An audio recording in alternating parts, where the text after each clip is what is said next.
kisah nyata akhir zaman ketika salah satu pelayan di pondok pesantren Darul Mustofanya Habib Umar bin Hafid tempo dulu, zaman-zaman awal itu ya, saya dengar ceramah ini dari Habib Umar zaman dulu, salah satu pelayannya meninggal dunia. Lah malamnya itu sesama pelayan yang teman satu kamar mimpi ya pemirsa, mimpi, jangan diremehkan mimpi. Nabi Yusuf itu semua riwayat hidupnya dalam mimpi ya, Nabi Yusuf itu semua riwayat hidupnya dalam mimpi. Mukjizatnya Nabi Yusuf takwil mimpi. Jadi kalau ada kiai Habib Ustadz cerita mimpi yang sahih, kamu mengatakan mimpi kok dibuat dalil, Al-Quran tuh pakai mimpi jadi dalil. Imam Bukhari menjadikan mimpi sebagai sesuatu yang penting sehingga dimasukkan di dalam Sahih Bukhari. Nabi SAW bersabda, ru'yatul mu'min, mimpi seorang mukmin 1/46 bagian dari kenabian.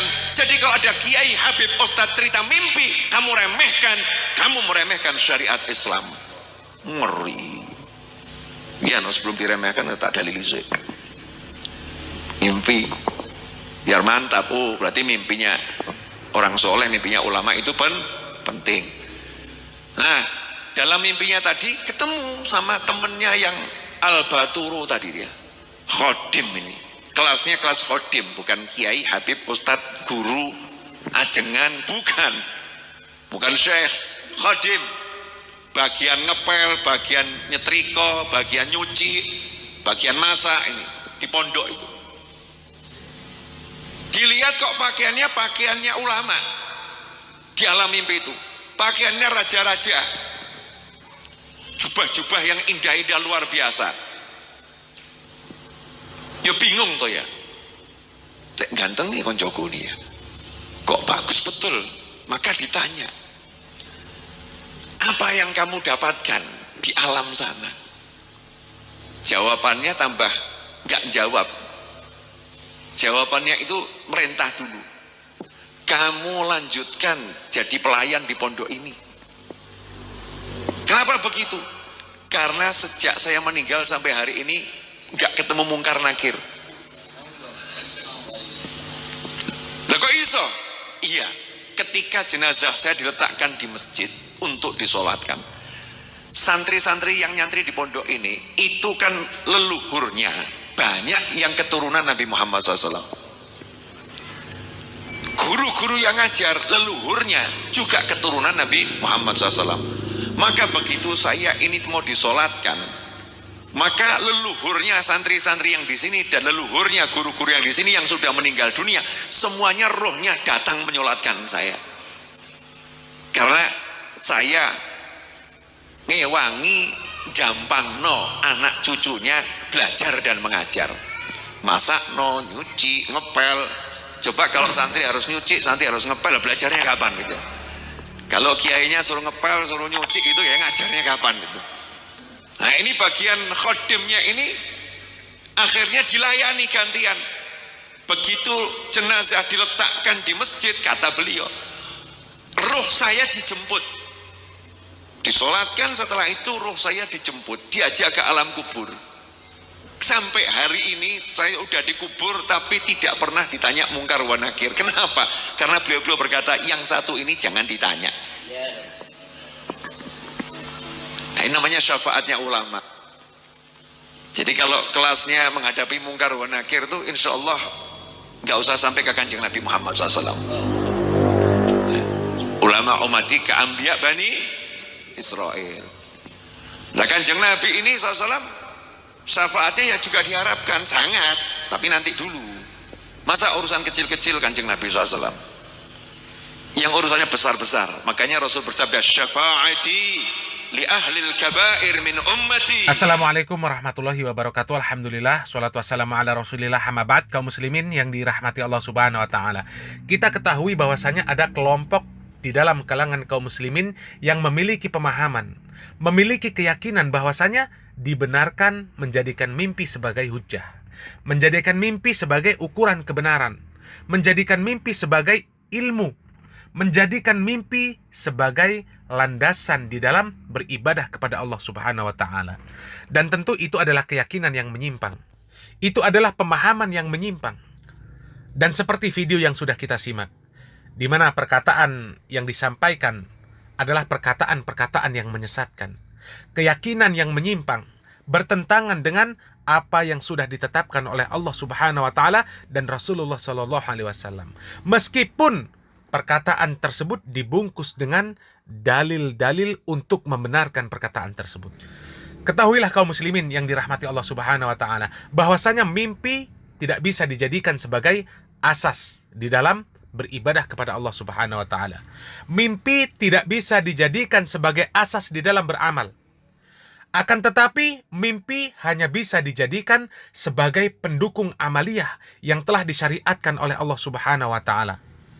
Sebagai contoh, ketika ada seseorang yang bermimpi bertemu dengan orang yang soleh, yang sudah meninggal dunia, kemudian orang soleh tersebut berpesan agar dia mencari rizki yang halal, maka mimpi seperti ini adalah mimpi yang benar.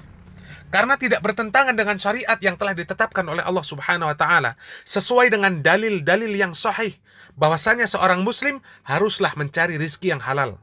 Akan tetapi ketika mimpi itu bertentangan dengan syariat, bertentangan dengan dalil-dalil yang sahih, maka mimpi itu tidak bisa dijadikan sebagai hujjah.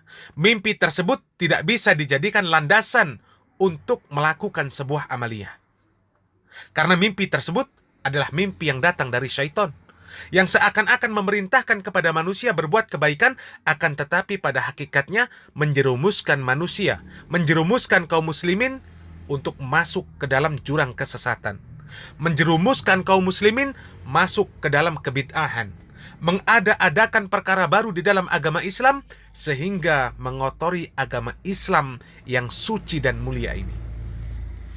Dan mimpi yang disampaikan oleh Habib tersebut itu adalah mimpi yang mengarahkan kaum muslimin untuk bersikap hulu, untuk bersikap berlebih-lebihan, dan itu bertentangan dengan nas-nas yang sahih.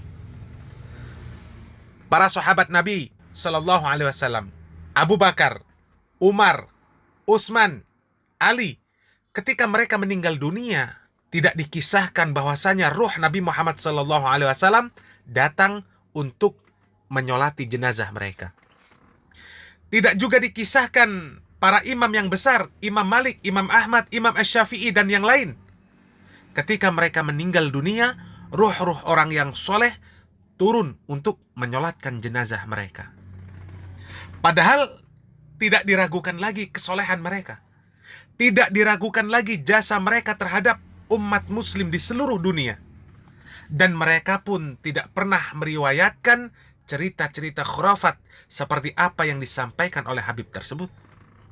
Dan tidak pernah mereka menjadikan kisah Nabi Yusuf sebagai pembenaran, menjadikan mimpi sebagai hujjah, menjadikan mimpi sebagai dalil di dalam melakukan sebuah amaliyah di dalam agama Islam. Mereka, para ulama yang soleh, yang hanif, mereka membenarkan mimpi Nabi Yusuf alaihissalam karena Al-Quran yang menceritakan. Dan Al-Quran itu sendiri adalah dalil yang sahih. Seluruh isi Al-Quran itu adalah dalil yang tidak boleh diragukan sedikit pun, meskipun yang dikisahkan hanyalah sebuah cerita mimpi, seperti mimpi Nabi Yusuf alaihissalam yang dikatakan melihat bintang dan bulan bersujud kepada beliau, Nabi Yusuf alaihissalam. Dan mimpi para nabi itu dibenarkan. Mimpi para nabi itu adalah wahyu. Sedangkan mimpi dari kita manusia bisa jadi mimpi itu datangnya dari syaitan. Sehingga mimpi kita tidak bisa dijadikan dalil untuk membangun sebuah keyakinan dan melakukan sebuah amaliyah baru di dalam agama Islam. Semoga apa yang kami sampaikan yang sedikit ini bermanfaat. Barakallahu fikum. Wassalamualaikum warahmatullahi wabarakatuh. Di antara sumber akidah yang keliru adalah menjadikan mimpi sebagai sumber akidah. Ini juga musibah banyak menimpa saudara-saudara kita dari antara kaum muslimin. Ya, tiba-tiba dia melakukan satu amalan, dalilnya mimpi. Dapat uang sih dalam apa? Dalam mimpi. Yang lebih canggih, saya bermimpi ketemu Nabi SAW. Nabi ajarkan saya wiridan ini. Nabi ajarkan saya solat ini misalnya. Kita bilang Rasulullah SAW meninggalkan banyak hukum-hukum, hadis-hadis Nabi SAW banyak. Itu aja antum, ini jelas dari Nabi SAW. Sanadnya sahih. Adapun dalam mimpi masih banyak kemungkinan. Kau salah lihat, kau salah dengar. Ya. Mimpi kan tidak jelas seperti orang lagi bangun. Ya. Kenapa kau meninggalkan yang jelas? Hadis-hadis Nabi, hukum-hukumnya yang sudah dijelaskan oleh para ulama, kemudian kau berpaling kepada sesuatu yang tidak jelas. Taruhlah kau benar-benar bermimpi dengan Nabi dalam mimpi, bertemu dengan Nabi dalam mimpi. Itu pun suatu yang tidak jelas. Apalagi para ulama telah ijma', kata Nawawi rahimahullah dalam Majmu' Syarh al-Muhadzab, Al-Majmu' Syarh al-Muhadzab, kata beliau, ijma' ulama tidak boleh mimpi dijadikan dalil. Mimpi itu paling banter hanya untuk istiqnas, untuk penguat. Contohnya bagaimana? Contohnya seorang dalam tidur bermimpi ketemu dengan Nabi, kemudian Nabi bilang, wahai fulan, hendaknya kau berbakti kepada orang tuamu. Itu enggak jadi masalah. Memang perintah untuk berbakti sudah diperintahkan oleh Nabi dalam hadis-hadisnya. Contohnya seorang bermimpi, saya dengar seorang bermimpi, saya mimpi ketemu Nabi, Nabi bilang, kenapa kau tidak sholat tarawih? Ya enggak apa-apa, silakan sholat tarawih. Karena memang sholat tarawih sudah ada dalilnya. Tapi membuat hukum baru tidak mungkin karena agama sudah sempurna. Nabi telah berkata dalam Al-Quran, Allah berfirman, Al-yawma akmaltu lakum dinakum. Pada hari ini telah aku sempurnakan agama Islam bagi kalian. Nah kalau ternyata bisa muncul syariat-syariat baru lewat mimpi, berarti agama Islam belum sempurna. Berarti ada ajaran yang tidak diketahui oleh Nabi dan para sahabat dan tidak diketahui oleh semua orang. Sekarang baru Anda tahu karena Nabi kasih tahu. Berarti baru sempurna sekarang dong. Kalau begitu caranya, agama tidak akan pernah sempurna sampai tunggu bid'ah yang terakhir muncul baru sempurna. Paham atau tidak? Ya. Karena kelaziman daripada bid'ah sebagaimana perkataan Imam Malik rahimahullahu taala, ya. Wa man za'ama annal bid'ah, barang siapa yang menyangka bahwasanya ada bid'ah hasanah, faqad za'ama anna Muhammadan khana risalah, ya. Barang siapa berpendapat ada bid'ah hasanah, maka dia telah menuduh Muhammad telah berkhianat terhadap risalah. Berarti ada sesuatu yang belum disampaikan oleh Nabi. Kenapa? Karena Allah telah berfirman, Al-yawma akmaltu lakum dinakum. Pada hari ini telah aku sempurnakan bagi kalian agama kalian. Ya. Maka tidak mungkin Nabi kemudian membuat syariat baru dalam mimpinya. Oleh karena Imam Nawawi berkata, seandainya seorang tidur dalam mimpi, datang Nabi SAW berkata, wahai fulan, besok 1 Syawal. Kata Imam Nawawi, tidak boleh dia percaya dengan mimpi tersebut. Besok dia tetap harus lihat hilal. Karena yang nyuruh lihat hilal juga siapa? Siapa yang suruh lihat hilal? Nabi SAW juga. Sekarang dalam mimpi, taruhlah benar dia ketemu dengan Nabi dalam mimpi, Nabi bilang besok 1 Syawal.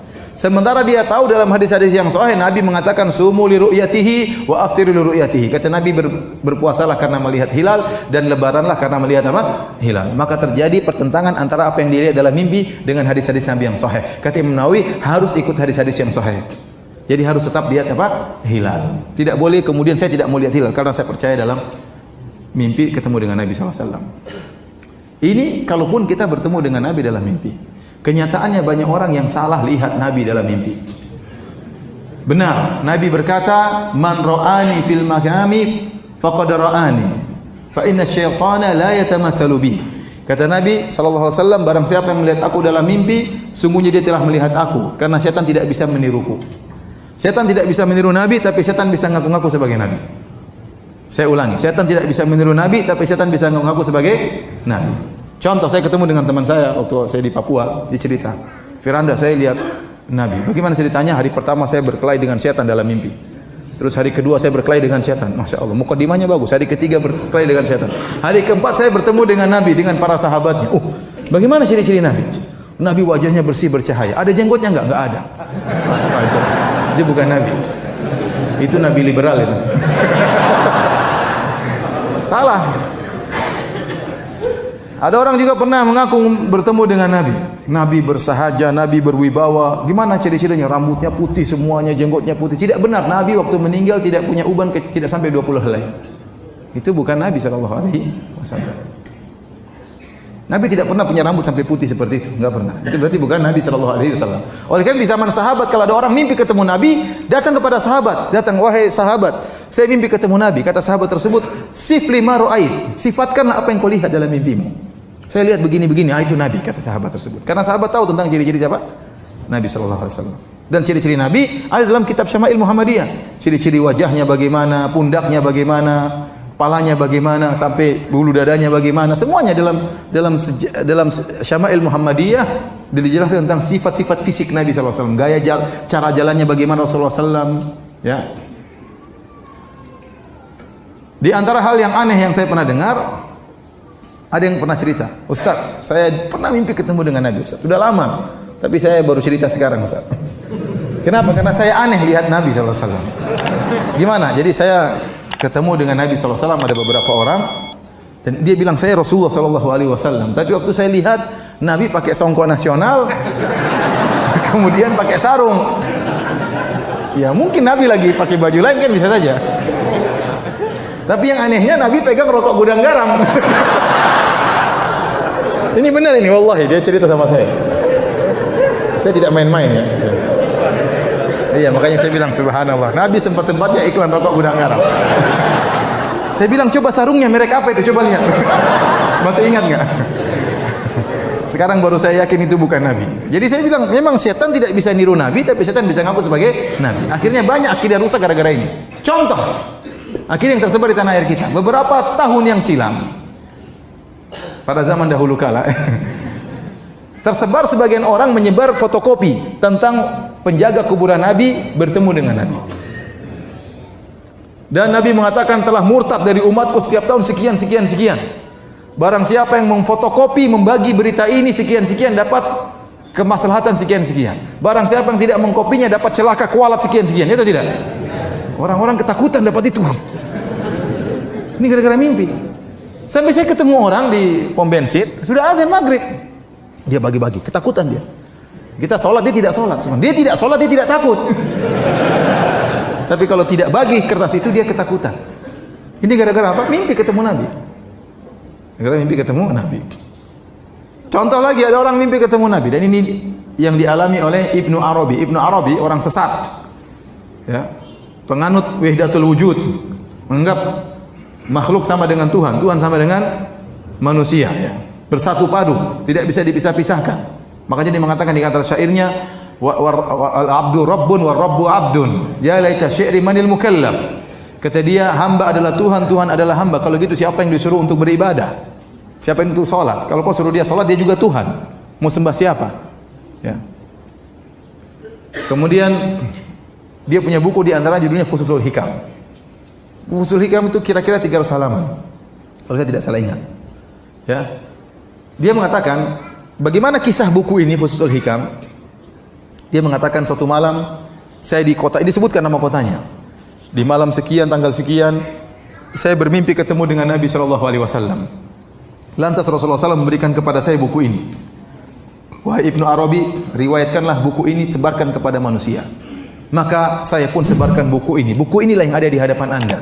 Tidak saya tambah satu huruf pun dan tidak saya kurangi satu huruf pun. Ini datang sebagaimana dari Nabi sallallahu alaihi wasallam. Ini kan bahaya, ada buku baru nih. Cetakan baru, cetakan dalam mimpi ini dibagi sama Nabi sallallahu alaihi wasallam, kemudian dia sebarkan. Dalam buku tersebut disebutkan Firaun masuk surga. Subhanallah.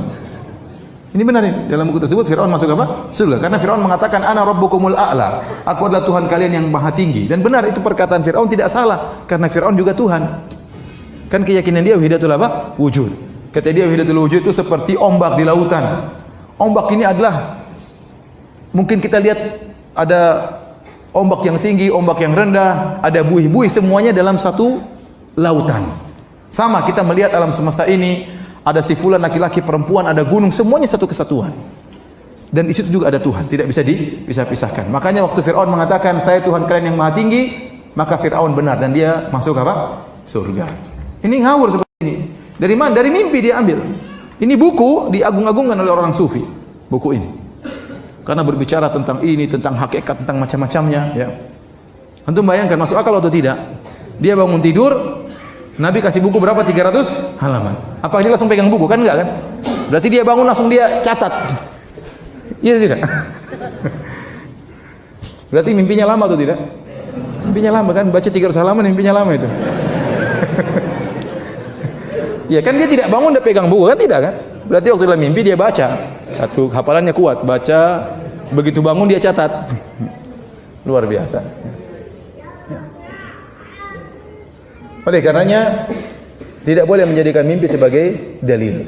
Karena kita jadikan mimpi sebagai sumber akidah, berarti agama ini belum sempurna. Berarti ada perkara yang Nabi tidak tahu dan para sahabat tidak tahu, baru kau diberitahu sekarang. Ya, ini tentunya tidak benar. Ya. Yang lebih parah, orang yang mengambil akidah dengan meyakini bahwasanya dia ketemu Nabi langsung, dan ini parah, bukan sekedar mimpi, bahkan Nabi keluar dari kuburan ketemu dengan dia. Ini lebih parah lagi. Ya.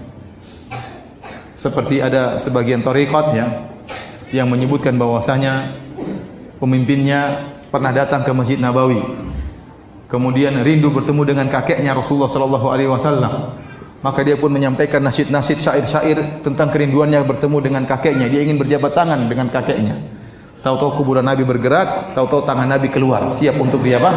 Berjabat tangan. Ini benar, saya tidak, ini disebutkan oleh mereka. Thariqat tertentu.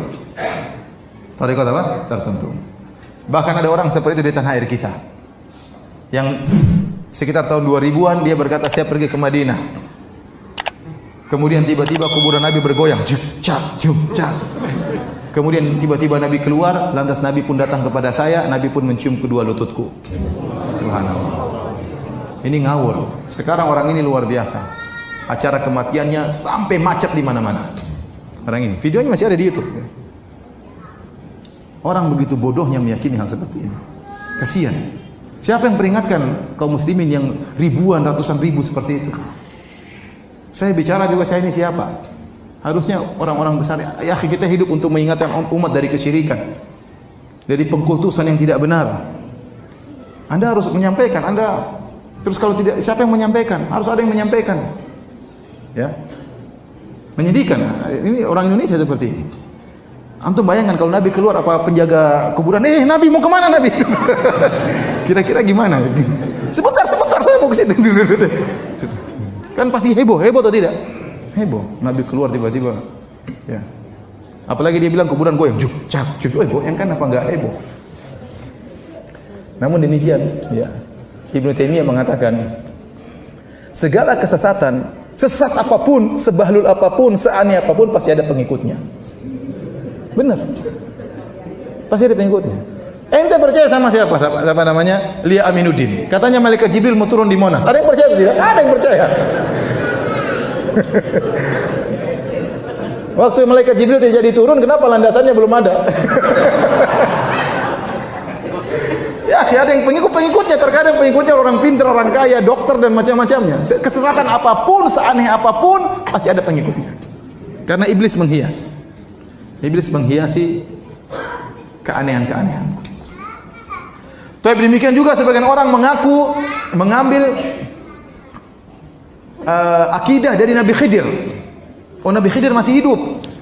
Terus ketemu dengan guru saya. Terus Nabi Khidir ajarin macam-macam. Ya ini saya sekarang mengamalkan. Loh, benar yang ditemui gurumu Nabi Khidir? Ya benar. Dari mana kamu tahu Nabi Khidir? Dia ngaku sebagai Nabi Khidir. Dan yang benar Nabi Khidir sudah meninggal. Ini dijelaskan oleh para ulama seperti Ibnu Katsir, Ibnu Hajar Al-Asqalani rahimahullahu taala. Dan ingat, setan bisa ngaku sebagai Nabi Khidir. Kalau Nabi Muhammad SAW kita tahu ciri-cirinya, fisiknya seperti apa. Sehingga kalau ada orang ngaku sebagai Nabi Muhammad, kita tinggal cocokkan dengan ciri-ciri Nabi SAW. Nabi Khidir di mana ciri-cirinya? Enggak ada disebutkan.